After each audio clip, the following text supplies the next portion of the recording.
obviously there's real demand and there's real money that's being handed to energy companies and the energy ecosystem to power these things. A lot of that money is borrowed money, increasingly. We're starting to see sort of leverage, like massive leverage, start to get built into the system. Does that concern you when you have a number of these large language models and others that are making these commitments that don't actually have the money on the other end, in truth, in terms of profits? I mean, this is like when you look at your client base and say to yourself, is my client base solvent, or will they be solvent in a couple of years? You think what?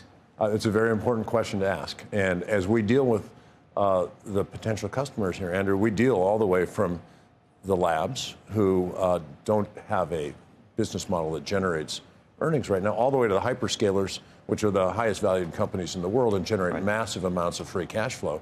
So you have to be very cognizant of who you're contracting with and what kind of security there is behind any of those contracts before you take a multi-billion-dollar decision. This is nothing new in our industry. We make these kinds of investments at this scale all around the world and have for decades.